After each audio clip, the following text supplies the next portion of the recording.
Wired.com presents The Geek's Guide to the Galaxy.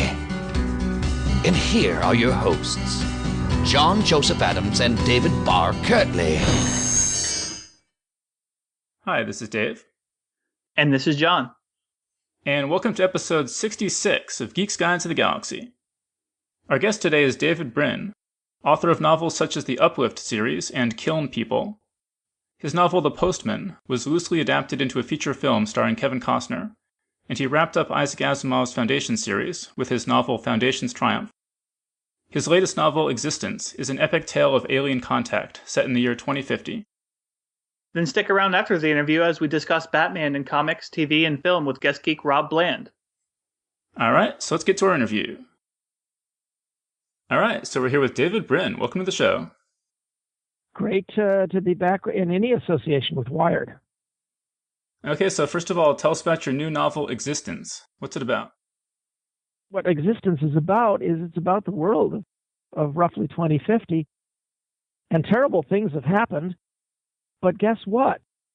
People have reacted to the terrible things by coping, as they always have. And they're dealing with it. They're dealing with living in a world of augmented reality, where you step outside and you can scroll through all the overlays of augmented reality that are laid upon the surface world. And Google Glass is just heading us down in that direction, but I take it 40 years into the future.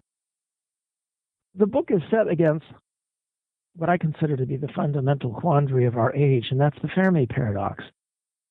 The notion that the universe ought to be filled with all sorts of life forms, species that came out onto the galactic stage before us, and we see no signs of them, not even in the rocks of the Earth. The Earth was prime real estate for 2 billion years with an oxygen atmosphere and nothing living on land higher than slime molds. So why didn't the Independence Day aliens show up then? Instead of when we happen to be able to defend ourselves.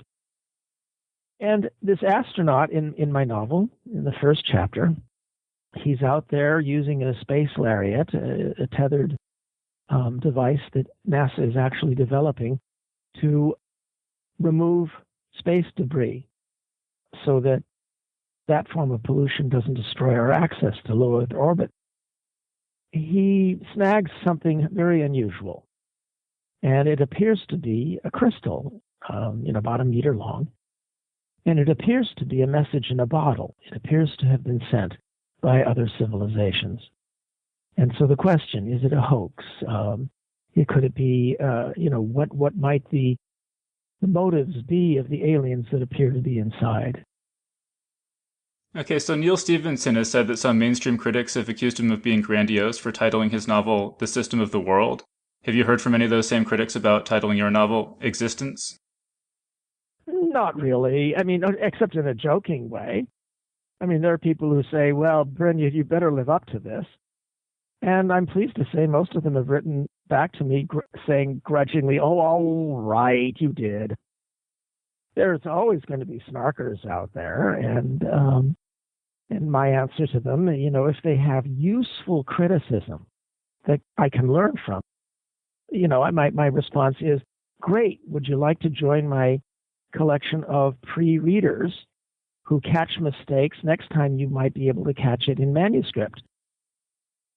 So this book predicts that bags of urine might be worth something in the future. Given the current economic situation we're in right now, would you advise that we all dump our stocks and invest in urine instead?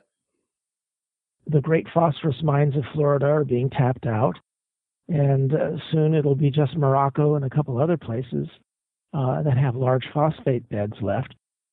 And so in my novel, it's posited that in 40 years or so, men are expected to either pee outside or into phos urinals that collect the phosphorus.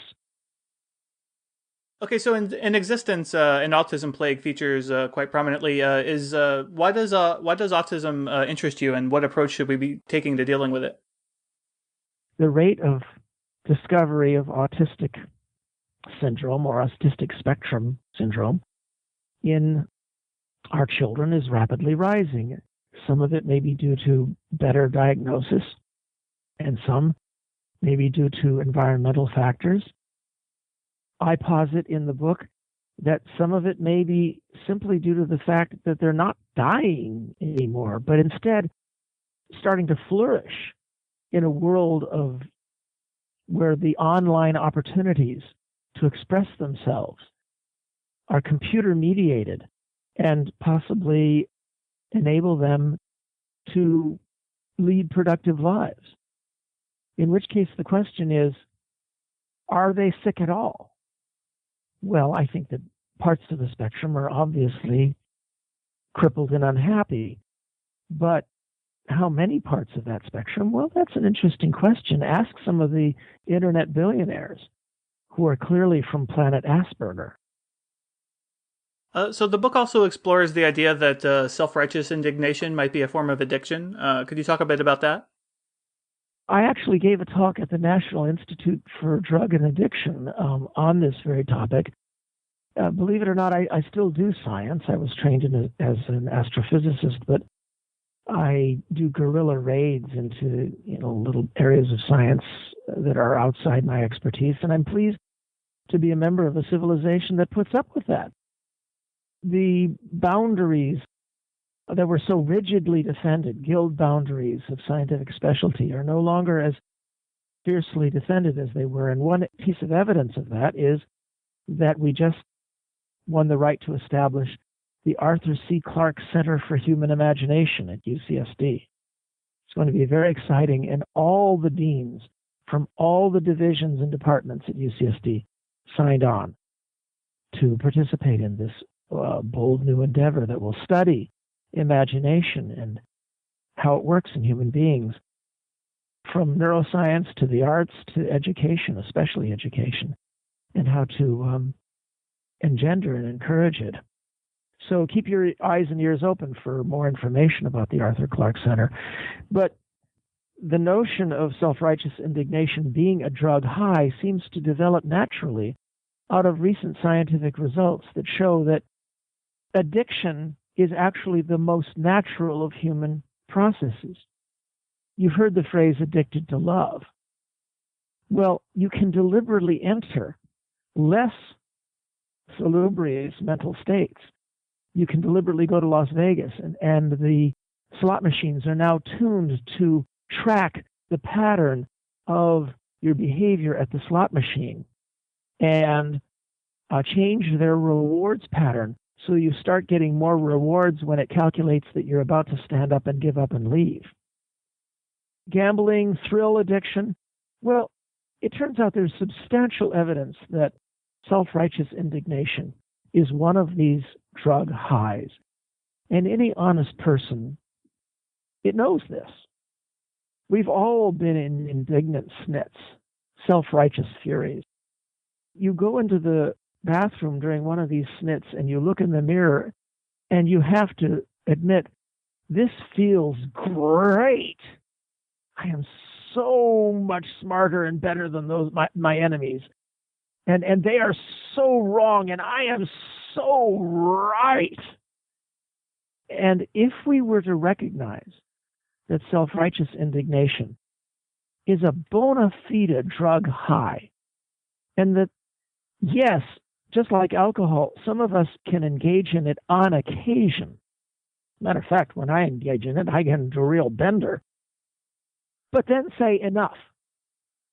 If we were to acknowledge this as a drug addiction, then it might weaken all the horrible addicts out there who have taken over politics in America and allow especially conservatism to return to the genteel and calm and intellectual ways of Barry Goldwater and William F. Buckley. So I've heard that you have a list of over 100 possible solutions to the Fermi paradox. Could you talk about that? I have the honor to really have done the only review article on the whole question of SETI. And the reason is that my 1983 paper in the Quarterly Journal of the Royal Astronomical Society, and you can get it through my website, davidbrin.com, that article was the only attempt to summarize the vast array of explanations for the Great Silence. Since then, it's appeared to be a human flaw or a human tendency. All the smart guys I know who have weighed in on this issue, from Paul Davies and Michio Kaku to Stephen Hawking, they all tend to pick one explanation and say, this obviously is it. I don't see the purpose served by that. I mean, this is the only scientific topic without any subject matter.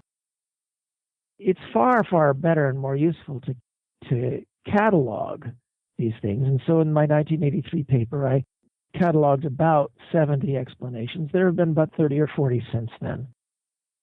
And they all suffer from varied flaws. My favorite, which goes into category A, meaning that it's conceivable that it might actually reduce the numbers a whole lot, and yet is not horribly pessimistic, is the water worlds hypothesis. It turns out that our Earth skates the very inner edge of our sun's continuously habitable or Goldilocks zone. And the Earth may be anomalous. It may be that because we are so close to our sun, we have an anomalously oxygen-rich atmosphere, and we have anomalously little ocean for a water world. In other words, 32% continental mass may be high among water worlds, in which case the evolution of creatures like us with hands and fire and all that sort of thing may be rare in the galaxy. In which case, when we do build starships and head out there, perhaps we'll find lots and lots of life worlds, but they're all like Polynesia. You know, we find lots and lots of intelligent life forms out there, but they're all dolphins, whales, squid, who could never build their own starships. What a perfect universe for us to be in, because nobody would be able to boss us around, and we get to be the Voyagers, the Star Trek people, the starship builders, the policemen, and so on. What do you think about the current approach to SETI, and is there anything you'd do differently?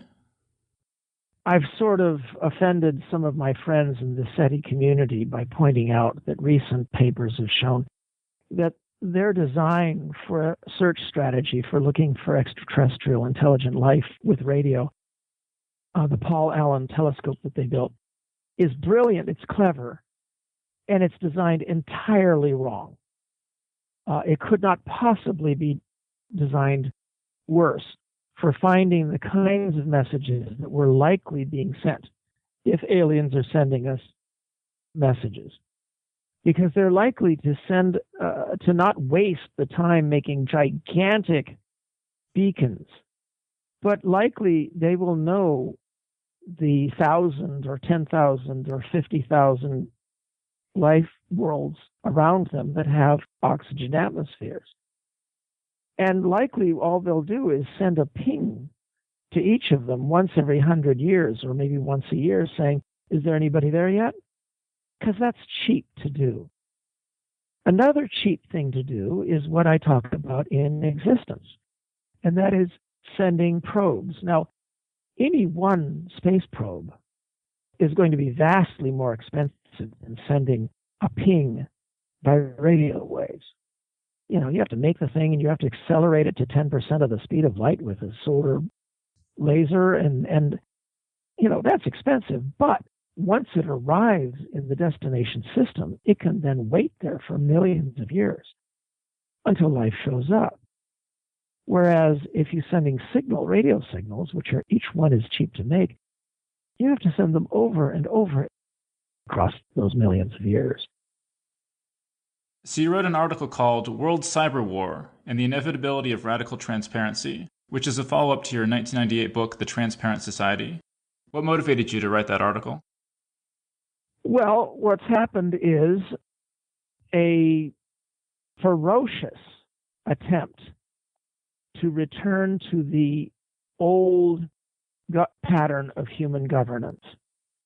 99% of human civilizations that had agriculture were pyramidal in shape, that were ruled by an obligate oligarchy, a ruling caste, that made sure that its powers were inherited, because that's Darwinism at work, and that kept opportunities of those below them crushed, so that the child of a peasant would likely remain a peasant and not rise up to compete against the children of the oligarchs and the lords and the aristocrats. The fact of the matter is that unless we have radical transparency in human civilization, this attempted putsch by a new aristocracy is going to succeed. More and more of our wealth is being hidden. The latest estimate is $20 trillion has been squirreled away and nobody knows where it is. Half of the wealth of third world or developing nations has been robbed of them by their own kleptocracies. Can you imagine how rapidly those countries could develop if that money was simply returned to them? Maybe left in the Swiss bank accounts, but the Swiss instead reassign those bank accounts from the kleptocrats to the people of those countries, so the interest could make development. Now, do I sound like a socialist? That's not socialist at all. It's just saying that everything should be above board and capitalism should work with transparency. One of the gods of the right, Friedrich Hayek, the founder of the Austrian School of Economics, who the conservatives claim to consider to be the greatest economist of all times, said that the absolute necessity of capitalism is for all the players to know all of what's going on all the time, so they can make good capitalist decisions. Even a laborer in a factory, even a peasant, if that peasant knows everything that's going on, then that peasant can make the best deal for the fish he just caught or the yam he just grew. The greatest hypocrisy on the planet right now is for those who defend capitalism to not be in favor of radical transparency, for all of us to know who owns everything.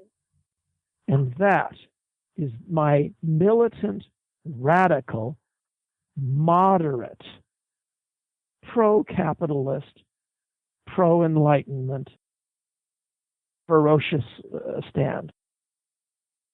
So your Uplift series explores the possibility of boosting the intelligence of animals such as dolphins and chimps. How close are we to achieving that?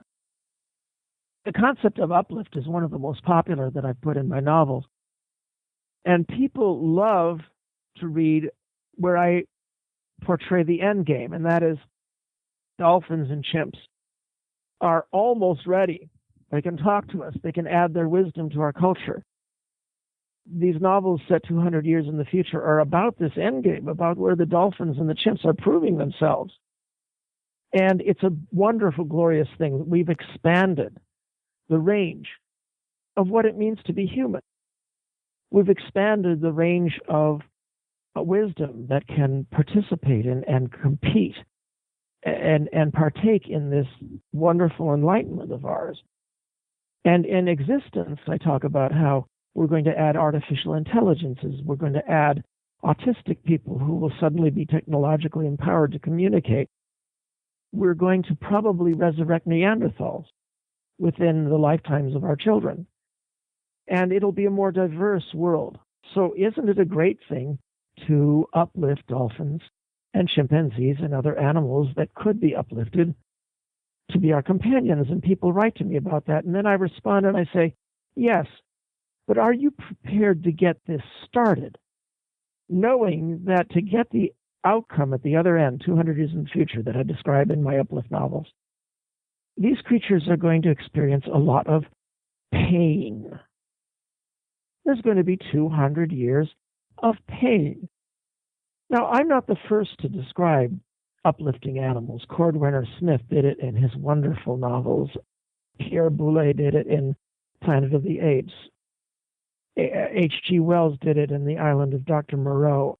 And in every case, they took the simplistic morality tale, the Michael Crichton version of this tale, and that is some isolated scientist does this as a mad experiment, and it winds up being horrible, and he gets his, in the end, like Victor Frankenstein, and everything gets put back.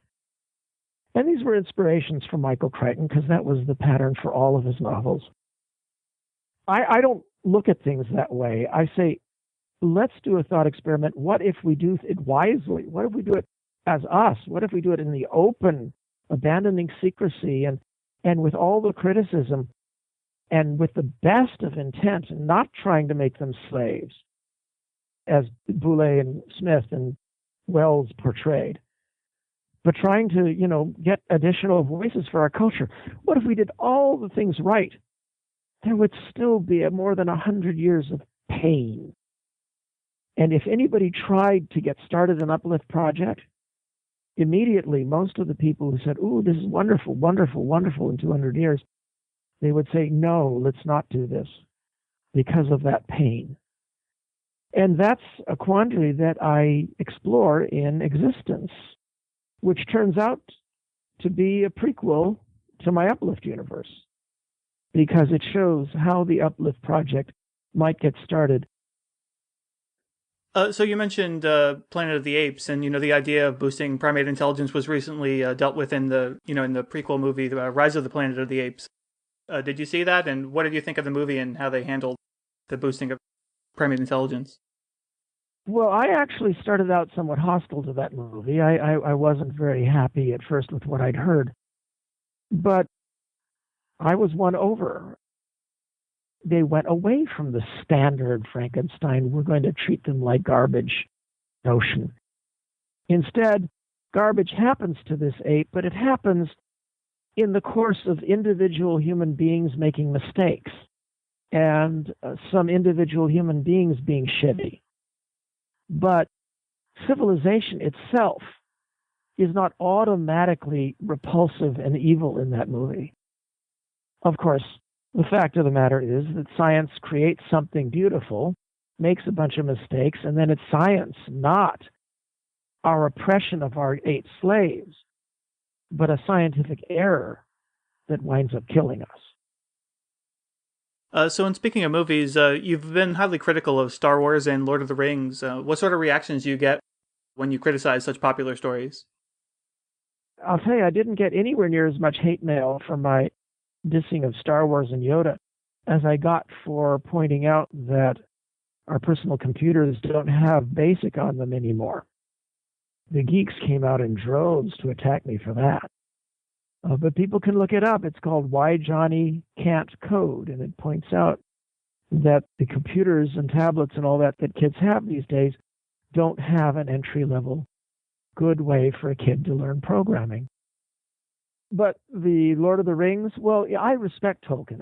People should look up my essay. I really respect and admire Tolkien. I think he was the most honest of the Romantics. It happens, I think, that Romanticism is an enemy meme. I think it is deeply, deeply contrary to the Enlightenment and deeply harmful.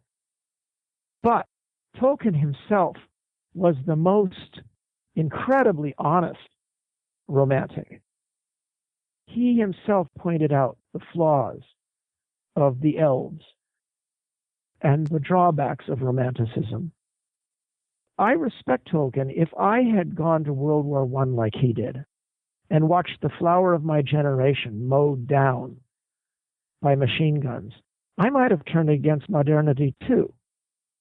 I make a very big distinction between him and George Lucas, who has been given everything by modernity, who has been treated fantastically by modernity, and who has spent the last 20 years relentlessly pissing in modernity's face, preaching romantic claptrap about how demigods and mystic warriors are better than democracy. He never once shows the Republic ever functioning at all, at any level, in any way. And those who think this wasn't deliberate, he told the New York Times in an interview that he despised democracy and that he considered the best form of government to be a benign dictatorship, and strongly hinted that someone like him would probably make the cut. I consider Yoda to be just about the most evil character I've ever seen in the history of literature. I have gotten people into tongue-tied snits, unable to name for me one scene in which Yoda is ever helpful to anybody or says anything that's genuinely wise. Do or do not. There is no try. Up yours. You horrible little oven mitt. Try is how human beings get better. That's how people learn. They try. Part of their muscles or their force mechanism heads in the right direction. That part gets reinforced and rewarded with positive feedback, which you never give. And parts of it get repressed by saying, no, that you will not do. It's abhorrent junior high school zen. It's cartoon crap.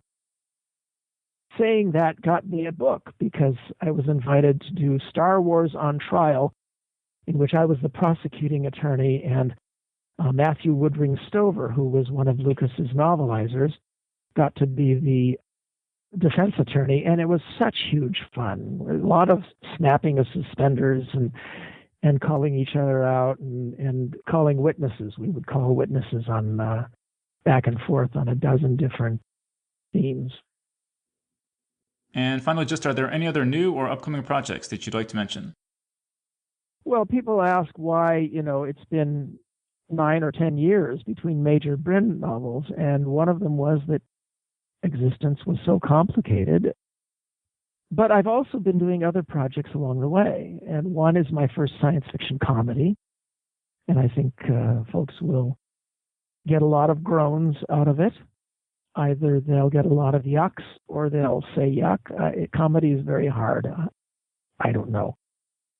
The other thing I've been working on is a YA series in which aliens kidnap a California high school and eventually regret it. All right, great. So David Brin, thanks so much for joining us on Geek's Guide to the Galaxy. All right. Bye, Dave. Bye, John. And that was our interview. So thanks so much to David Brin for joining us on the show. And as we mentioned for our panel today, we'll be discussing Batman in comics, TV, and film. And we're joined by a special guest geek, Rob Bland, who's an author and film producer. He's a 2-time Cine Eagle Award winner for the independent short films On Time and Writer's Block, and is currently executive producing a feature-length independent film, 79 Parts, directed by Ari Taub.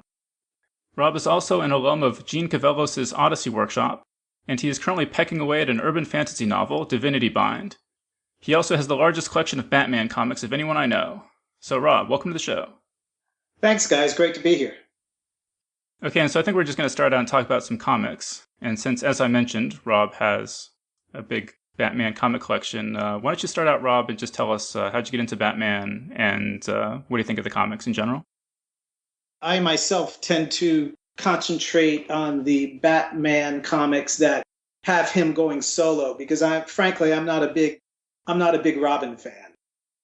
What got me into Batman just, as a kid was the TV show, the Adam West TV show.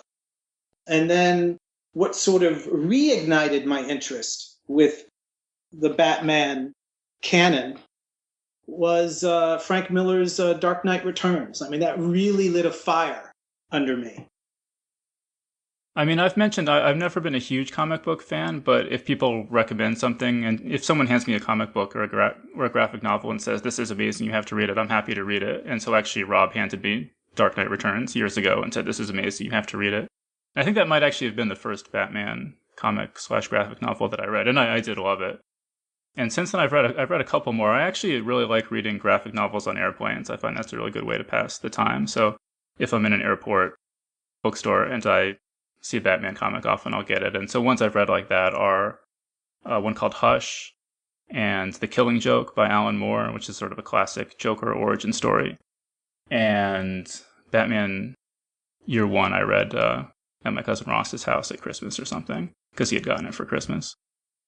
How about you, John? How many Batman comics have you actually read? Yeah, so I'm by far the least read Batman person on our panel here. I literally, I think, have only read The Dark Knight Returns. And it was only recently that I read it after Rob sort of was on my case about it for years or something like that. And he eventually bought a copy of it and just handed it to me. He's like, "Read this already." And so I finally just read it. But I got into Batman through the movies. Really, the first Batman thing I'd ever seen probably was the Tim Burton Batman movie. And, I mean, we talked about it on the show before how I used to, I read comics pretty heavily for a couple of years. But, how the kids these days, they tend to pick a team when they're reading their favorite YA series or whatever. Like, I was Team Marvel, versus Team DC back in the day there. And once you start reading a series in one of the universes, whether it's Marvel or DC, it's like, they get through the hooks into you and they do these crossovers and you have to read all the different books, right? And as much as I would have liked to read Batman, it's like I can't go down the DC path. I'm already into Marvel, and it's like if I had started reading Batman, I would have had to read Superman and I would have had to read, Green Lantern, or I don't know. I would have fell down that rabbit hole and then I wouldn't have any money at all.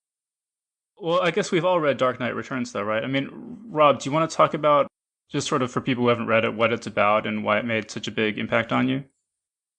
I believe The Dark Knight Returns came out in 1984, and it really captures the times.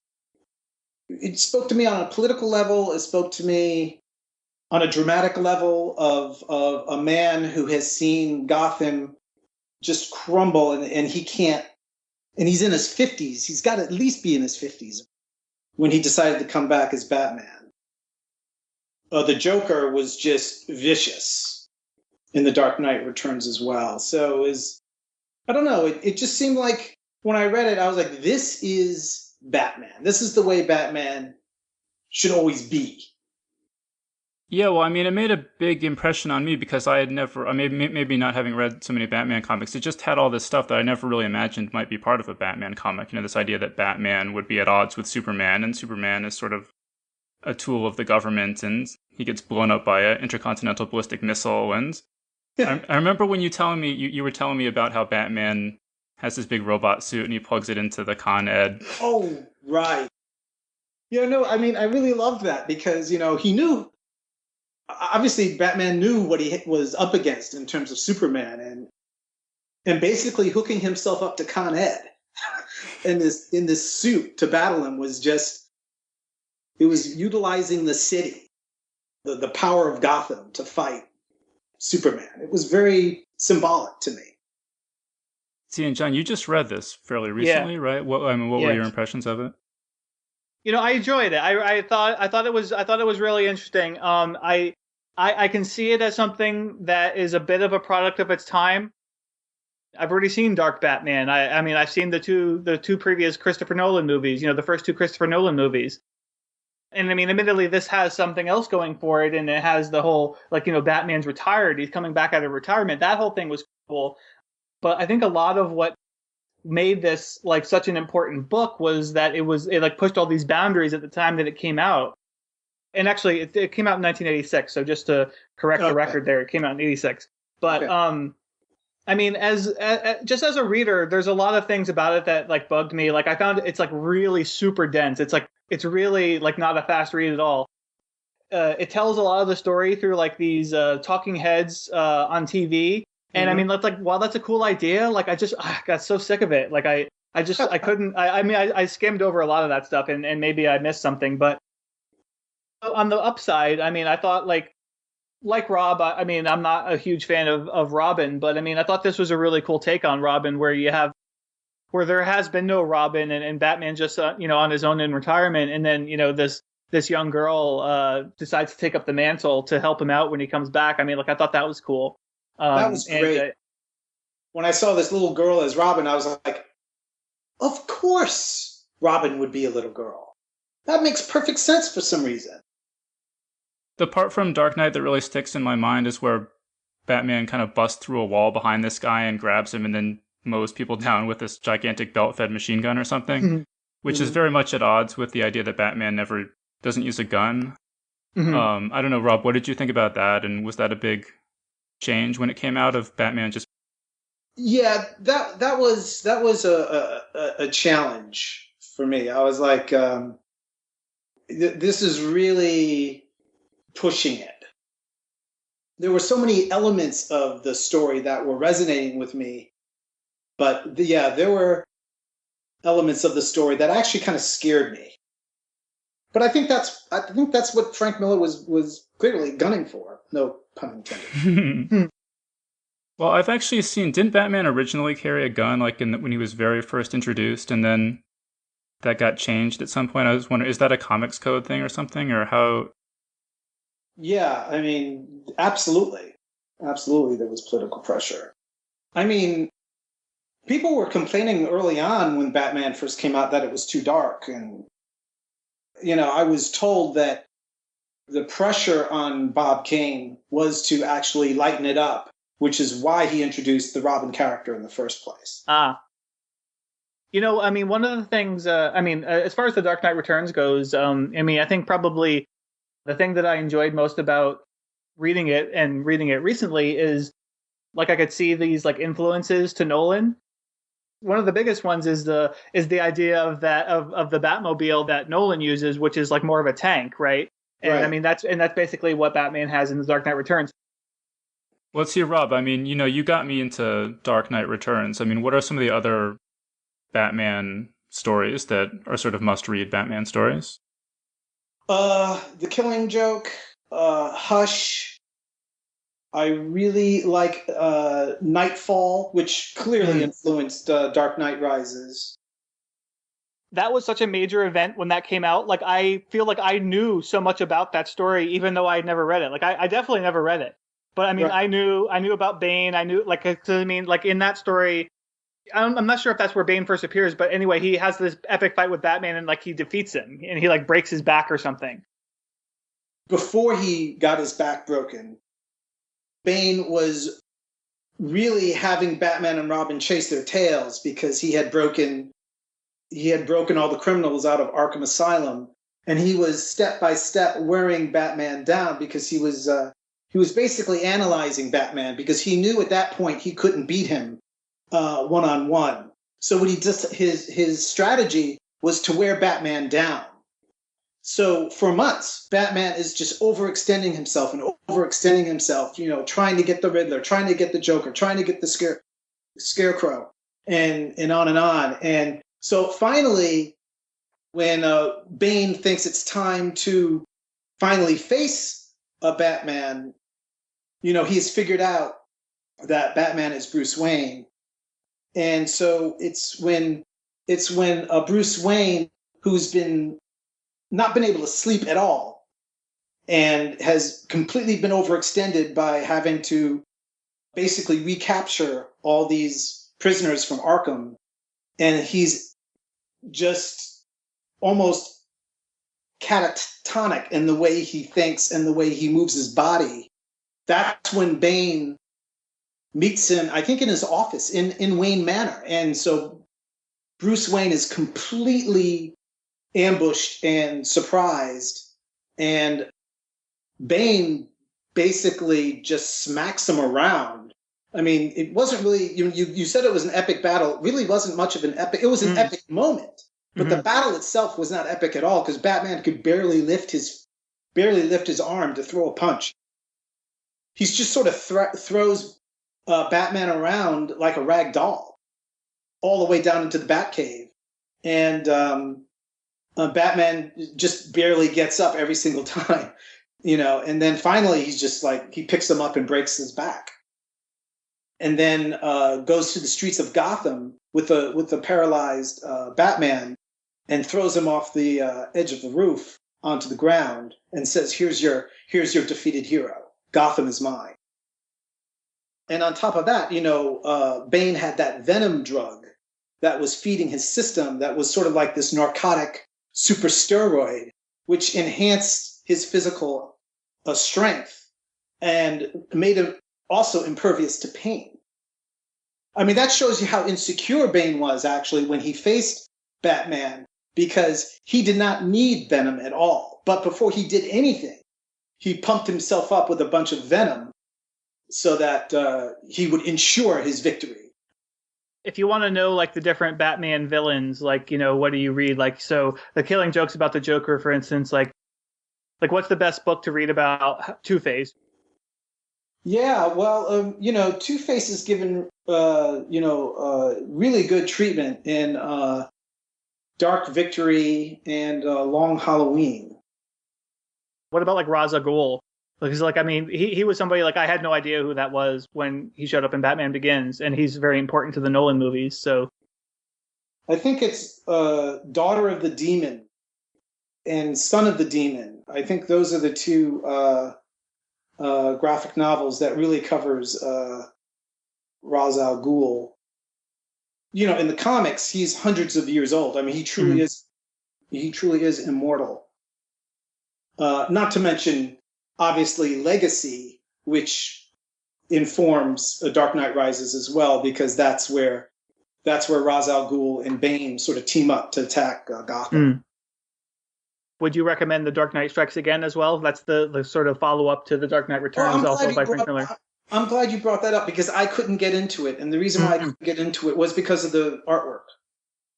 The artwork was way too jagged, and it was not inviting. All right, cool. So now why don't we talk about the Adam West TV show? I grew up with that, so I've watched a lot of that, although it's been a long time. I really liked the fact that they slid down poles to get into the Batcave. I loved the fact that they had the bushes that sort of dropped down so that they could drive into the Batcave. Like when you're a kid, you know, that's like the most exciting thing you could possibly imagine. It's like, oh, if only I had some bushes that like dropped down like that, and I could just drive it and they would pop up again, and no one knew what was hiding behind those bushes. I basically have no attachment to the TV series at all. Like, I mean, I'm sure I must have seen it as a kid. It never made much of an impression on me. But John, they had bat shark repellent in their belts. How cool is that? Well, I guess that's kind of cool, but you know, it was a campy show that obviously knew it was campy, and they did it extremely, extremely well. Yeah, you know, I mean, and I mean, obviously, and like, I mean, they were doing it on purpose, and so like, I can't criticize them for that. It's just, it wasn't for me. It's just not my taste. Yeah, well, I like watching the few episodes of Batman where Bruce Lee was in it, you know, playing Kato in the Green Hornet, you know. Mm-hmm. I guess the moments from that show that really stick in my memory is there was one time where the two of them were strapped to this giant music machine that was somehow punching notes or something into this roll of paper that they were on, and they had to whistle the right notes, would somehow cause the machine to punch notes just so that it wouldn't kill them. That one really stuck. You know, that's funny. I don't remember that episode at all. Who was the villain in that? Dude, I don't remember. This is when I was like 5 years old. The other thing was, I guess there was a feature film, right? Yeah. Because I really remember that, where the Joker, I think, has this dehydration gun, and he shoots all the UN representatives, turning them all into piles of powder. Yeah. And then Batman's able to rescue them, but the powder all, I don't know, somebody sneezes or something, and the powder all gets kind of mixed up, and so then when they rehydrate everyone, they're all speaking the wrong languages and stuff. Yeah. Yeah, that was hilarious. Absolutely hilarious.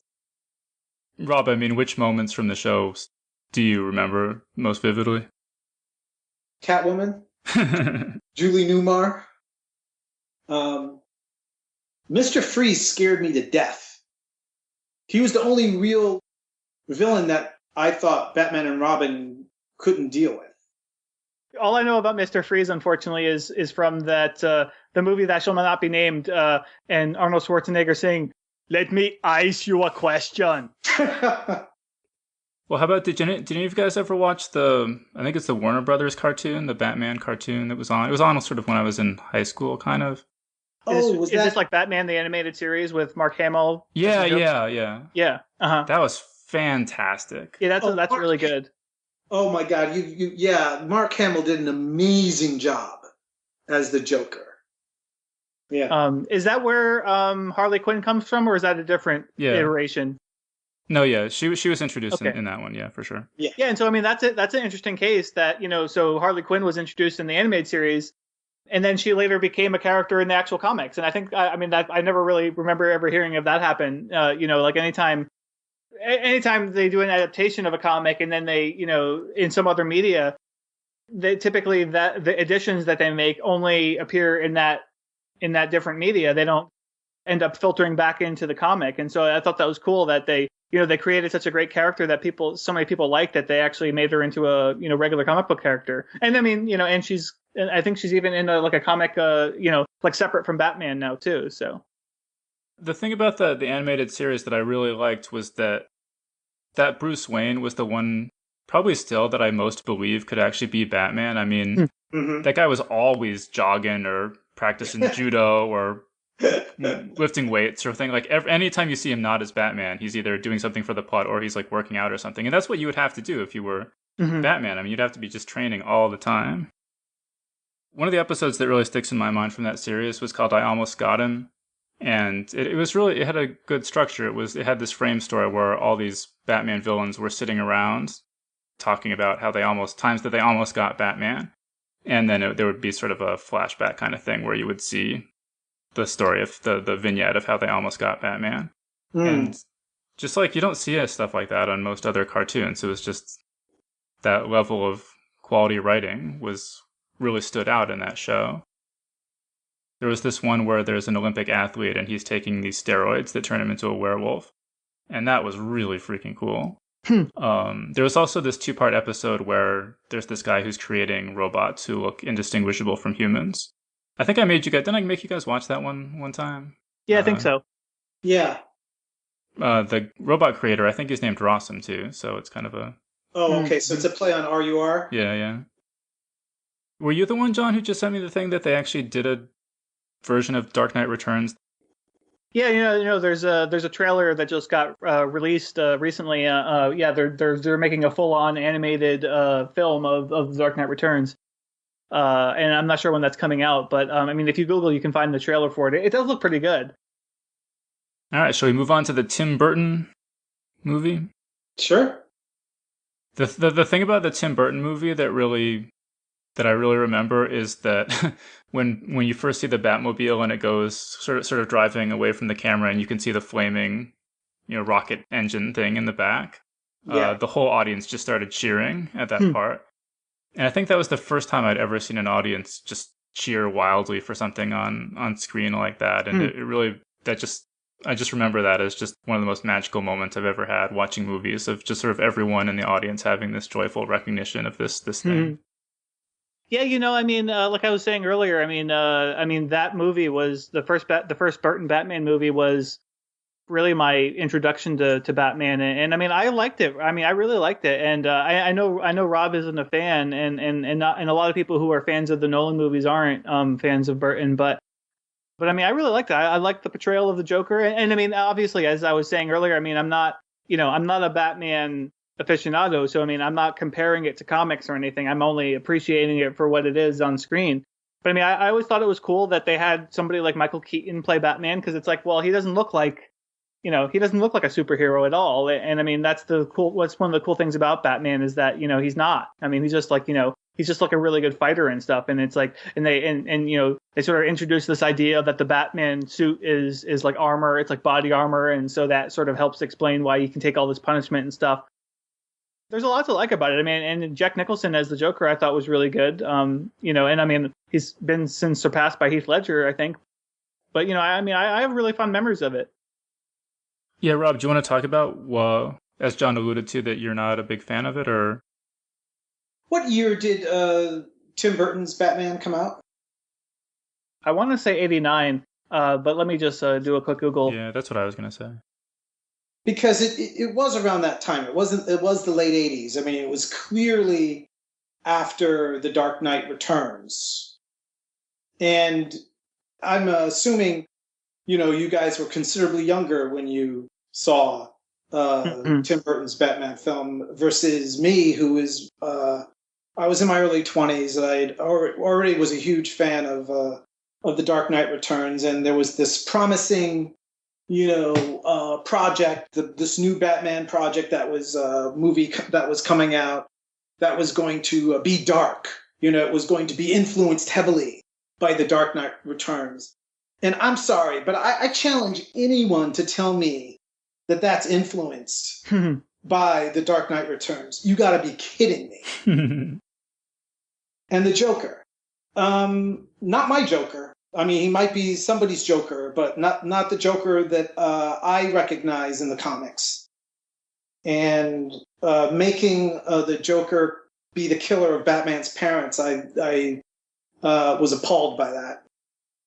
Rob, I mean, yeah, you alluded to the fact that we're younger than you are, and yeah, I think I was about 12 when that movie came out. So, like, for me, it was a really dark movie. I mean, just some of the stuff was really scary to me. Probably it's silly if I were to watch it now, but the part where the Joker, he falls in the acid or whatever, and then he had this doctor with like crummy tools has to do surgery on him. Like, I had to close my eyes during that part. That was like so scary, and then he like smashes the mirror and starts laughing when he starts cackling when he sees the results and stuff. Yeah. That freaked the hell out of me when I was a kid. And also just like the idea that you would like put shampoo in your hair and then like be dead and have this like freaky smile on your face and your hair would turn green. Like, that was scary stuff when you're 12 years old. Absolutely. Like I said, this is an age. You're talking to a guy who's basically 3 years removed from reading The Dark Knight Returns, and Hollywood has promised a movie in that bent. And it comes out, they basically come out with a highly stylized cartoon. It just wasn't me. My friends, my geek friends at the time, and we were, all Batman fans, especially of the Dark Knight Returns. So wait, Rob, so after you were so disappointed with that, did you watch Batman Returns and the other ones? Batman Returns, isn't that with Val Kilmer? No, it's the second Burton one that has the joke. It has the Penguin in it. Oh, Danny DeVito as a Penguin. Yeah, the real sort of gross version, that sort of disgusting version of the Penguin. Yeah, it's like flippers for hands. Yeah. I did see that, actually. I did see that. Mm-hmm. And did you hate it just as much, or what did you think? No. I mean, I already knew what he had done already with the Batman universe in cinema. So, I mean, I knew it was basically going to be more of the same. And then how about, and then there was the Val Kilmer one, and then there was the George Clooney one, of which we do not speak. Right. I mean, honestly, one of the worst movies ever made. I mean. Yeah, for sure. Yeah, the Batman nipples and everything. But, I mean, the Val Kilmer one, I think that's the one with the Riddler and Two-Face, right? Mm-hmm. And the thing that struck, I mean, it's horrible. But the thing that struck me about that is that I had already, by that point, I had seen Two-Face in the animated series. And he's very cool in the animated series, in the part where, he makes all his decisions by flipping this coin that has heads on both sides, and one side is kind of a scored, messed up face. Right. And Batman, there's a climactic scene where Batman sort of overturns this box full of quarters, and then Two-Face can't find his quarter, and he can't make a decision without it. The way it's presented is just also creepy and psychotic and weird and interesting. Mm-hmm. And then just to see how diminished it was in that Val Kilmer movie, it's just like, Jesus Christ, this is like a Saturday morning cartoon is 10 times better than this Hollywood feature film. What is going on here? Right, sure. In the Joel Schumacher one that followed, I can't even bring myself to say the name of it, but the George Clooney Batman movie, Robin's in that one, and then there's like a scene where like they find like some metal that has holes in it, and he's like holy metal Batman or whatever. Like he makes because like in the TV show he's always like holy this or that Batman. Like did they really do that? Did they? Yeah, really do that movie? Yeah. But then it's like, it was just like this in-joke for the audience. And I was like, screw you, Hollywood. Joel Schumacher, you can go die in a fire. Just because, and actually, you know what I found really appalling, like after the fact was like, like years later, like Joel Schumacher directed a movie called like 8mm. It's super, super dark. So like, why the hell did he make this like fluorescent fucking Batman movie that's just like, it's an abomination. let me ask you two a question. You two obviously, clearly, the first Tim Burton Batman film meant something to you. When did the Batman movies based on Tim Burton's first film, when did they start losing their magic for you? Oh, I mean, for me with the second one, I mean, I still liked it, but nowhere near as much as the first one. And I just remember it being just sort of depressing and weird. And then like when they replaced Michael Keaton with Val Kilmer, I mean, that just sort of killed the whole series for me. Not because I loved Michael Keaton, although I kind of did love him as a kid, but Right. like Batman can't be a different guy in the same series, you know? Right. So yeah, I mean, basically, I loved that first one as a kid, and all the sequels were disappointments on an exponentially expanding scale. Yet you saw every single one of those movies? I did, yeah. Wow. Well, you did too, didn't you? I saw the first three ones, and the one with Clooney I didn't see. Oh God. Oh, good. Don't lucky. do it. What is the George Clooney Batman called? Is it just called No, don't say it. Rob, if you say it, then it appears. All right. Let's move on then. All right, yeah. So let's move on to the Nolan movies. So, yeah, it was interesting, Rob, because I remember you didn't even want to go see it. I was like, dude, Batman movie coming out. I was so excited, and you're like, yeah, I don't even want to see it. Right, exactly, because I'd just been so traumatized by the Burton stuff. So. And Christopher Nolan was pretty much an unknown quantity at that time, as I remember. I mean, he had directed Memento, which I had loved, and I think that's the only reason I'd ever heard of him. So. Right. Yeah. When you told me that it was done by Christopher Nolan, I couldn't jump from Memento to Batman in my mind. I was like, how does that work? You know? Yeah, I mean, I thought it was a very strange choice, but I was immediately curious to see it because I mean, I loved Memento, and I was like, I love the idea of this like indie filmmaker, you know, taking the reins and seeing what he does with it. You know, because it's always interesting to see these guys who come up with the indie sensibility, you know, given the reins to some big Hollywood blockbuster, and it doesn't always work. Like, for instance, Alien Resurrection. But you know, but no, I mean, I was very impressed. Although I will say that I was not immediately in love with Batman Begins like you two guys were, and like I came to appreciate it more after seeing The Dark Knight. Because like for instance, when The Dark Knight was coming out, like I wasn't even like super enthused about it because like I liked Batman Begins, but I didn't love it. Right. And it was only after I saw The Dark Knight and I loved that I went back and I grew to appreciate Batman Begins more. I mean, what I really liked about Batman Begins is the same thing I kind of liked about the animated series is that you could believe it to such a degree. You know, you're like, oh, Bruce Wayne gets all this prototype military gear. Okay, that makes sense. You know, It's not like just like he and Alfred made the Batmobile in their garage. Like, you know what I mean? Right. And I've always really liked Christian Bale ever since I saw him in American Psycho. Right. Absolutely. Always with a lot of the superhero movies, just the end is sort of always feels kind of obligatory. Right. And I kind of felt like that way in Batman Begins, but particularly the first two acts of that movie, I just loved. I loved how scary the Scarecrow was. Oh man, when he puts on that bag on his head and yeah. But what I also loved about Batman Begins was how he also concentrated on Bruce Wayne. Bruce Wayne as a character, and Bruce Wayne's demons, and Bruce Wayne's issues, and how those character traits and those demons that Bruce Wayne struggled with fed directly into the Batman persona. And then the other element that I really liked about Batman Begins was how it treated the source material. I mean, when he had Batman stuck in Arkham Asylum, and Batman hits that little button on the bottom of his heel, you know, and the bats come just sort of envelop the entire area. I mean, that is straight out of Frank Miller's Batman Year One. All right, so then Dark Knight. I think we all agree, right? This is the best of the trilogy. I don't know. Believe it or not, I'm still thinking about that. I really liked The Dark Knight a lot. I don't know if I liked it more than you guys did. I think you guys liked it more than me. again, the last third or so, I had really mixed feelings about, honestly, the Dark Knight. I mean, I loved Heath Ledger's performance. I loved how it was sort of like a crime movie, Yeah, more than a superhero movie. right. Just a lot of the stuff at the end just doesn't make sense to me with the super spy computer and the Batman taking the fall for Two-Face.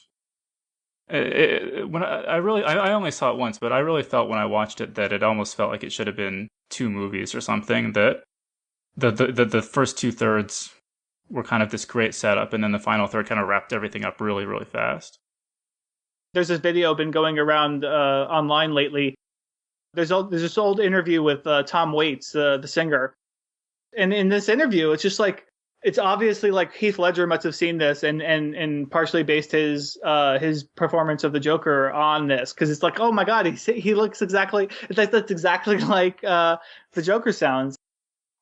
The thing in Dark Knight that really, the moment that really sticks in my mind is funny. It's actually the part where the guy who was the president in The Fifth Element takes that, he's like, give me that detonator, and the guy says, what are you going to do with it? And he says, I'm going to do what you should have done from the start or something. Right. That moment, man, like, for all the stuff in that movie, the Joker and Batman, all the crazy shit and special effects, trucks flipping over, it's like that moment with this minor character had the most emotional impact on me, I think, of anything in that movie.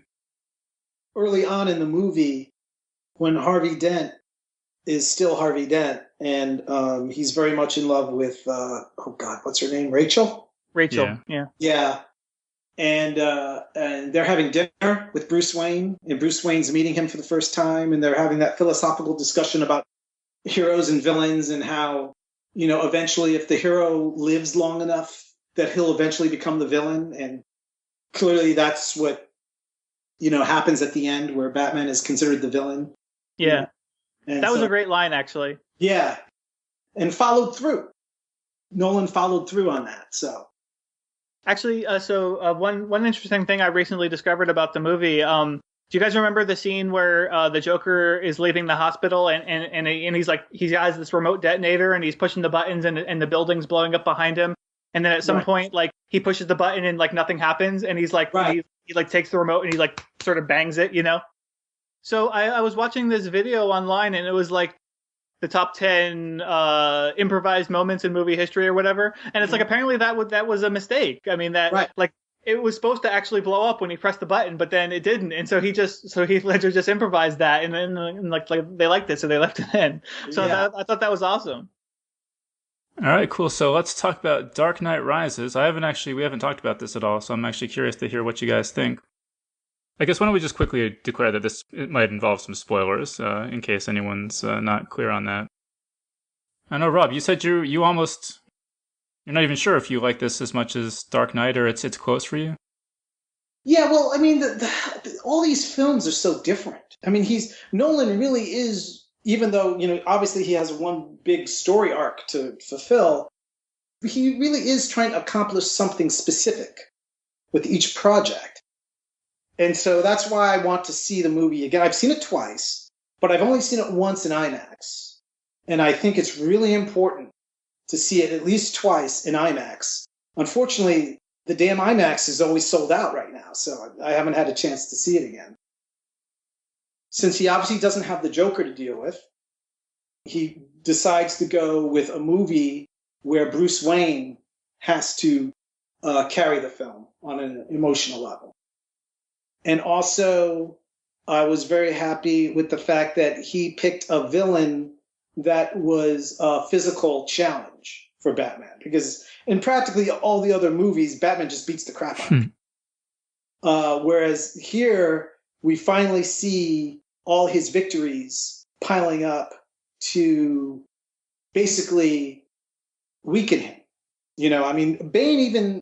It's not a line that Bane says that I've seen in the comics, but it basically sums up what Bane really did to Batman in the comics, which was when he said, he catches his fist and he says, all your victories have defeated you. And I was like, so that's very, very well done. So John, overall impressions on Dark Knight Rises?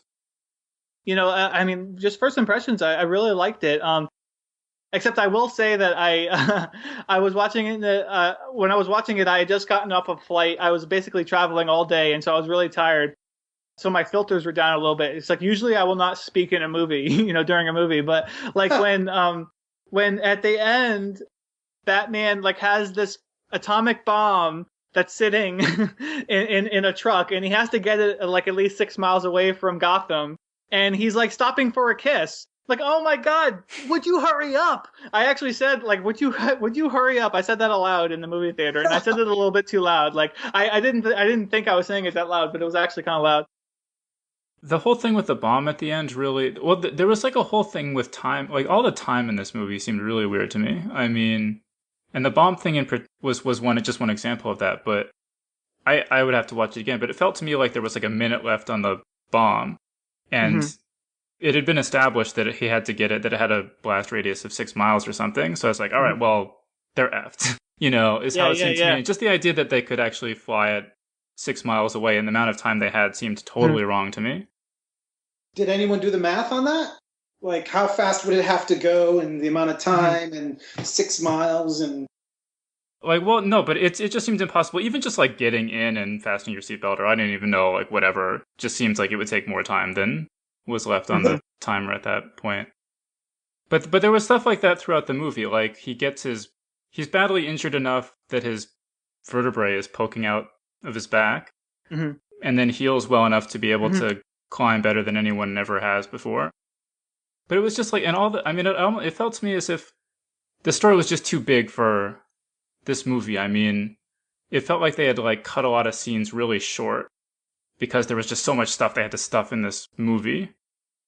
If you're going to do Bane, you have to break Batman's back. There. But the problem, Rob, though, is that Bane has to break Batman's back and take over Gotham, and then Batman has to come back and save the day, which necessitates Bane taking over Gotham and that lasting a long enough period of time for Batman's back to heal. And that's going to be weird, I think, no matter how you... I agree. I mean, you certainly can't do it the way that Batman healed in the comics, because I don't know if you know this, but he wasn't healed by natural means in the comics. I mean, and that's what I was scared of, because I was like, oh no, Bane is in here, and clearly Bane's going to break his back. But in the comics, Batman is healed by telekinetic powers from a woman that he's in love with. Then he has Lady Shiva, this assassin that he knows, is considered probably the deadliest assassin on the planet. She retrains him, and then he comes back to reclaim his role as Batman. Clearly, you can't do that in cinema. I mean, not the way Nolan has defined the Batman world, where there is no paranormal thing. So he was going to have to go that way. Are you basically saying he made a fundamental mistake in having Bane as the villain in that sense? In enough time? I'm not even saying I think he should have done it differently. I'm just saying, I mean, not every story can be worked out perfectly. Right. I mean, every story is kind of like a puzzle, and sometimes not all the pieces fit together, and what can you do? I think sometimes you just take a hammer and you put the pieces together even though they don't fit. Sometimes you just punch the pieces in the back with a Eastern mystic punch and force them all to go. But no, I don't... I was pretty happy with the movie, but the time stuff, I just feel like it just feels weird. I don't know. No, I agree with you, especially with that case you just mentioned of the time when Bruce Wayne's in prison. Yeah, like it all felt weird to me, like that all of this was happening over such a long time span, because it didn't feel like it was that long. Like it didn't feel like Bruce Wayne was there that long. It seemed like he got back and recovered from his injury very quickly. But in reality, in the movie, it's like it actually is over the span of several months. And so like I didn't feel like they did a good job of actually making that feel that long. Yeah, I hear you on that. I agree with that. I absolutely agree with that. But I mean, the time span was 6 months, which is exactly what the comic series. I mean, that said, I mean, there is a lot of great stuff in the movie. I really like the twist that Miranda Tate turns out to be Ra's al Ghul's daughter. Like I didn't see that coming, and I don't know if that's in the comics or not, but I mean, that was very cool, and I love the idea that the kid that we saw that climbed out of that dungeon was her, not Bane, because like you Yeah, thought, like all along you think it was Bane as a kid, and yeah, I really thought that was cool because like it really pulled the rug out in a good way, but it's yes, legit. It's like legit. Like if you go back and watch it, I'm certain like it all makes sense because like it it does. made sense to me immediately after seeing it. It does. It So that was does. cool. So Rob, like in the comics, like does Bane have that odd voice? He has a normal voice because Okay. he does not have a contraption over his mouth. Right. Yeah, And that was one of my other questions. Like, it looks like in the comic, like he just has some sort of it's basically like a Mexican wrestler mask. But like, yes, does he have the same sort of medical issues? Bane is a drug addict. Hmm. Okay, and that tubular system is feeding the drug directly to his brain. And he has like this contraption on his left forearm where when he wants more venom, he'll just push a button and it'll feed directly into his brain and he becomes more powerful and stronger. And yeah. So what'd you guys think of Tom Hardy's performance? Like, I thought I was really impressed. I mean, like I really liked him in Inception, and I didn't know much about him other than Inception, but I mean, he really committed to that role, man. I mean, he put on like 30 pounds, I saw. And I mean, I wouldn't have guessed that he would be big enough to play Bane, but he looked pretty good in the movie, I thought. Yeah, I thought it was really good. I mean, and I thought the voice was really eerie. Hmm. It was very unsettling. I mean, I had a hard time still. I guess they've made it easier to understand. I still had a hell of a time understanding what he was saying a lot of the time. And just like the volume was kind of weird on it, it seemed like. Hmm. But I thought that the performance was fantastic. I really liked the character. Yeah, Yeah. well, I mean, a good thing they went back and redubbed the dialogue because I actually another video I saw online recently was somebody did a comparison of because I guess they released like the first 5 minutes or 15 minutes of the movie as a prologue in front of some as a trailer in front of some movie. And so it was like the first bit of the Dark Knight Rises with Bane on that plane and everything. And so like people were complaining because like you couldn't understand what he was saying. And so there was some controversy saying like, oh, there was all these complaints, but then Nolan didn't do anything about it. But then so somebody went and they actually took the audio from the actual movie and they took the audio from that original screening and they compared it. And it's like, oh yeah, no, they improved it a lot. Like I mean, I don't think I would have been able to understand anything Bane said if they hadn't changed it. I mean, and although like you, I there were times where I didn't actually catch what he said exactly, and I might have liked to actually have subtitles for Bane talking. But I mean, for the most part, I understood what he was saying. You're going to have to see the movie at least 10 times to capture every single word. Yeah. But got that first scene with the airplane hijacking, man, that was I would love to see that on IMAX. That must be amazing. It was amazing just on a Dave, man, you got to. And the fight scenes between Bane and Batman are in IMAX, and they're great. What'd you guys think of Catwoman? Loved her. I really liked her as well. I mean, I thought I was a little skeptical about Anne Hathaway being cast, but I mean, I thought she did a good job. I have always wanted Catwoman and Batman to be together ever since I read Hush. And the movie basically delivered, as far as I'm concerned, on that. Everyone talks about how great Michelle Pfeiffer did with Catwoman, but I prefer the Anne Hathaway version. Yeah, no, I think I kind of do too. I mean, I've always just the idea that you could hit your head and get licked by a lot of cats and develop super martial arts skills has always been a bit of a plausibility issue for me. But actually, this movie, I kind of went back and forth watching it between that was awesome and I'm having a really hard time suspending my disbelief right now. Got it. Mm-hmm. And I don't remember it bothering me as much in the previous movies. Maybe if I went back and watched them, it would. But the fact that people can't figure out that Bruce Wayne is Batman in this movie just seemed totally ludicrous in some scenes, particularly people who have been interacting with him as Bruce Wayne and as Batman in short succession, like Catwoman and Commissioner Gordon and stuff. It's just like, how many suspects are there who could be Batman? Like, you're looking for a white male, 6'2", 200 pounds, whatever, in awesome shape, who has access to amazing prototype Wayne Industries technology. And you know, I mean, the big thing is that like, well, Bruce Wayne suddenly becomes a recluse and Batman disappears at the same time. So it's like, that's kind of a red flag. I mean, one thing I want to talk about with Dark Knight Rises is the line from the trailer where Catwoman says, "There's a storm coming, Mr. Wayne, and you're going to see what happens when you've taken so much for yourselves and left so little for the rest of us." Right. And I mean, there's a lot of sort of 99% rhetoric. Yeah. In Bane. I was just wondering what you guys think of that. I mean, it seems very plugged into the zeitgeist on one level, but then I was really confused about what Bane's actual politics are. I don't think he has any politics. People use, you know, they'll hijack any sort of rhetoric to help them achieve the means that they're trying to accomplish. And clearly, I mean, the way I saw it was the dude was just on a suicide mission to execute Ra's al Ghul's mission to destroy Gotham. Okay, but if they're just trying to destroy Gotham, like right at the beginning of the movie, basically, they have a neutron bomb and a detonator. But that's not good enough, right? They want, I mean, what was their actual plan? I mean, they wanted, I mean, it seems like they wanted Gotham to kind of tear itself apart, kind of like the Joker did, and Batman to like get stabbed by Talia at the moment it would hurt him most or something. It just seems like I just can't get clear what exactly the plot was and why it was so important for it to unfold that way.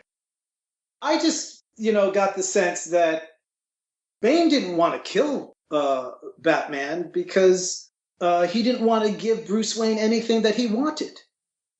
I mean, it was pretty clear that Batman at that time really wanted to find somebody willing to kill him. He wasn't going to give Bruce Wayne anything that he wanted.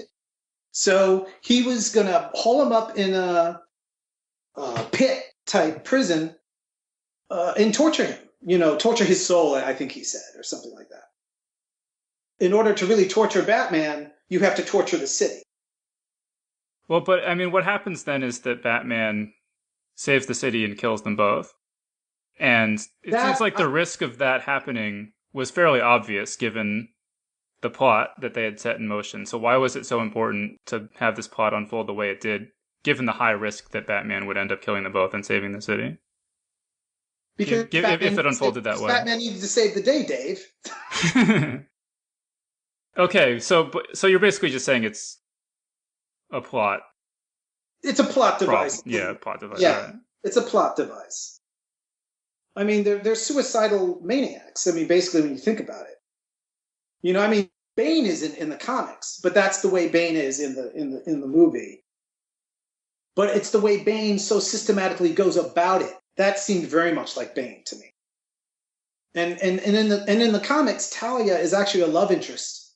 So that was quite a thing to see Talia actually in the movie actually stab Batman, because in the comics she would never have. I mean, of course, it's a completely different storyline. So, but in the comics, Talia is way too much in love with Batman to do something like that. Talia, her death scene, I thought was extremely weak, very ineffective, and I didn't care. And Bane, is he dead? I assumed he was killed, but I mean, I think it was left. I think it was probably left deliberately ambiguous so that in case they do want to make another movie after this, that they'll leave it up to them to decide whether or not he died. But I got the sense that Catwoman certainly thought she killed him. Yeah. For what she said about guns, but yeah, I mean, you know, that said, I would say that I was actually disappointed in the deaths. I mean, whether or not you count Bane as a death, I was disappointed in both him and Talia's death. I mean, he's fighting Batman, and then in comes Catwoman and saves the day with a gun, basically. And it's like, you know, I get it. I get what they were going for there, but like, I don't know. Like, I wanted Batman to actually, you know, figure out some way to beat him, not just have one of his friends come and save him, you know? Yeah, no, and for it to end that way seemed very cheap. Mm-hmm. It just felt cheap. It was like, wow, the guy's been the main villain for 3/4 of the movie, if not more, and then suddenly he's just sort of dismissed, like in a fraction of a second, because now we need to move on with the story. It's like, wow. Yeah, I agree with that. That was the one thing I found disappointing about Talia, the Talia twist, is I really felt it made Bane, it minimized Bane so much. It just deflated him so much at the end of the movie. It sort of actually made him a sympathetic sort of character, because he was her protector in the prison, and how he paid for that with whatever they did to his mouth. Yeah. And in the comics, he's a very sympathetic character in a sense, especially in terms of being born in a prison to serve his father's crime. I will say, one thing that the movie really succeeded in was making me want to go read more Batman. Like, in a way that the other movies didn't. Like, as much as I liked the other two movies, especially The Dark Knight, neither one of them really inspired me like, oh, I want to go find out what, where this actually comes from. Like, where Nolan borrowed from, and what other, like, I want to read more about the Joker, and I want to read more about these other characters. I didn't really feel inspired to do that. But then after this one, like, I don't know, like, so there's something about it that really made me want to go find out more about that. I don't know if it's just that Bane seems like there seems so much potential for that character that I wanted to read more about him or whatever. But I really did want to go find out more about the actual, comic book canon after watching this one. Okay, so Bane had no politics, right? Did this movie have any politics? I mean, there's kind of all this stuff about CIA interrogations and 99% and stuff like that, but is it just sort of fodder for a action story, or is there any message or anything in there? I thought there was more of a message on the political level in the Dark Knight than there was in this movie. Mm-hmm. Even despite all the rhetoric, despite all the speeches by Bane and the rhetoric and all that. I thought all the political stuff, or people would interpret the political stuff in this movie, in The Dark Knight Rises, I thought it was all hot air, frankly, for a dramatic action piece. I guess I heard someone saying, oh, well, this movie is like in favor of the 1% because like Bruce Wayne's this rich guy and he's great, and then the 99% can just be whipped up into a mob with very little effort and stuff like that. But that's not, I really saw this stuff to the extent, I think it's mostly just fodder for an action story myself, but to the extent that it's not, it just seemed to me to be saying that, like Catwoman says, when you leave people with too little, you're just laying the groundwork for psychopaths to come along and cause society-wide devastation. Right. We haven't talked about Blake at all, who, sort of we're led to believe will become Robin in some way at the end of the movie. Like, I thought he was great. Joseph Gordon-Levitt's character. Joseph Gordon-Levitt's character.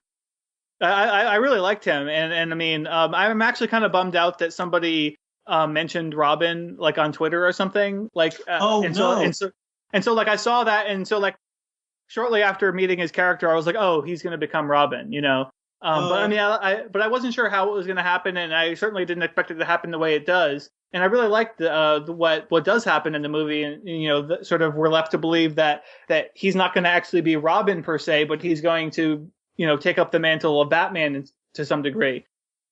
And I mean, I'm really hoping that they do carry through with that instead of rebooting it or something. Because I saw like blogs talking about like how they're going to reboot the franchise. I'm like, don't reboot it, just continue it. Pick it up where Nolan left it and do something with that. I mean, I really liked what Nolan did with the Robin introduction in this movie, and I didn't see it coming. I kept on asking myself why his name sounded so familiar, because his name is John Blake, and of the Robins, there was Dick Grayson, the first Robin, there was Jason Todd, the second Robin, and he was killed by the Joker. Then the third Robin is Tim Drake.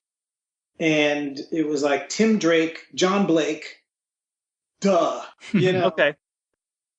Because I don't have a lot of familiarity with the comics, like I wasn't sure if that character was like obviously Robin or not. And I mean, like I knew Dick Grayson was like the original Robin, and so like I knew that wasn't the name, but one thing I thought was interesting is that, you know, the way they handle it, and they instead of having him like take on the mantle of Robin or something, it's like they just sort of throw that in there by having like somebody make a comment and have us reveal like, oh, his first name is actually Robin, and so that gives us the like, oh, okay, because like, you know what, because like even though like I'm not like a huge Batman comic book fan, even I knew that Dick Grayson was Robin, but most people who go to see these movies probably don't know that. And so, like, if they had tried to make the big reveal be like, oh, his name's Dick Grayson, that's not going to resonate with anyone. But if you say, like, oh, his first name's actually Robin, like, they get it.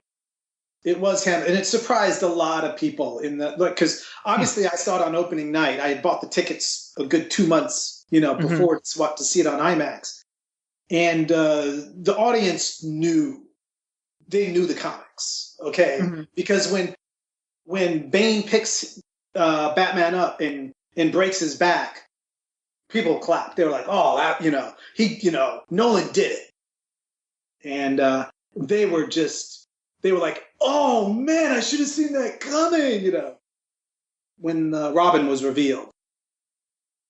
I don't know if I actually cried at the ending, but if I didn't, I came pretty close.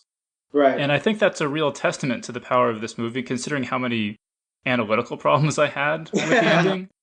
But emotionally, it was so effective. But I mean, I had huge problems, as I said, with the bomb time stuff. I had huge problems with the fact that Bruce would let Alfred believe he was dead for a really long time, and then just kind of like let him find out. It's like, you got me, Mr. Wayne. I thought you were dead this whole time. As a comic fan, I really, I needed to see that. I needed to see Bruce Wayne truly let go of being Batman, and to see him as just being Bruce with Selena Kyle too. I mean, to boot. I mean, that was awesome. I mean, like I had some analytical problems with it as well, and like I also felt myself being very emotional at the end of the movie because I mean, even with the problems with the ending specifically, it's like overall it does really come up with this, like, you know, this emotional groundswell toward the end there. That I mean, I'd be very surprised if most people didn't encounter that. Well, I cried a little bit. I definitely cried a little bit. Well, it was interesting. I've heard people younger than, like, maybe 10 years younger than John and me saying that this is like their trilogy. This is like their Star Wars was for us or whatever. Huh. Although it's interesting that it did transcend that that generation gap too, because even though it's like huge to them, it's like still amazing to us, right? Like whereas like apparently the Burton movies, like there was a bit of a generation gap there where like it was amazing to us when we saw it as kids, or you know, sort of teenagers, and yet it wasn't, you know, it didn't affect Rob. So not in a good way. Well, and that this seems to have pleased all the comics. You know, Rob was saying as a comics fan that Tim Burton Batman really let him down, where it seems everyone I've heard from who's a comics fan is a big fan of these movies as well. I think that Batman Begins really sort of gave us the Batman, or at least gave me the Batman that I was looking for, that I've always wanted to see on film. The Dark Knight gave me the Joker that I've always wanted to see on film. But it didn't change the mythology. It didn't change the Batman canon. The third movie changed things. Bruce Wayne, reasonably still in his prime, maybe obviously past it, still has more of a life to live, lets go of the mantle and moves on. I'm not aware of anything in the canon that does that. I mean, that movie actually changed things. In terms of me as a comic book reader for Batman. And also, like I said, with Batman and Catwoman as well. So I feel like in his attempt to close the story, he had Bruce Wayne and Batman do things that, you know, really never done before, which is end it. And I'm moving on with my life. To be a reasonably happy person. I thought that was cool. I thought that he genuinely did something different with Batman, with the third movie. Okay, cool. So I guess just the last thing I want to talk about is that they showed a kind of teaser trailer for Zack Snyder's Superman movie before Dark Knight Rises. And that movie's produced by Christopher Nolan. So I'm just kind of wondering, what do you guys think about that? What is the future of Chris Nolan, or the legacy of Chris Nolan, as far as superhero movies go? I'm cautiously optimistic about this. I mean, largely because Christopher Nolan's involved. I've had mixed feelings about Zack Snyder, although I did like Watchmen. I know not everyone did, and I did like the Dawn of the Dead remake he did. But I'm cautiously optimistic. I mean, we'll see how it goes. I mean, like if the movie does well, like I could see Zack Snyder potentially taking over where Chris Nolan left off with the Batman franchise. And I'd love to see that him picking up right where he left off, meaning like Joseph Gordon-Levitt's character sort of picking up the torch for Batman or whatever, whether it's as Batman or as or like Nightwing or something like that, or just as Robin or whoever. Yeah, if it's going to be good, this new Superman film is going to have to introduce a different mood to the storytelling of Superman, and I think that may be their intent. I mean, that trailer left me with the impression that they're going for a more somber, if not melancholy, mood.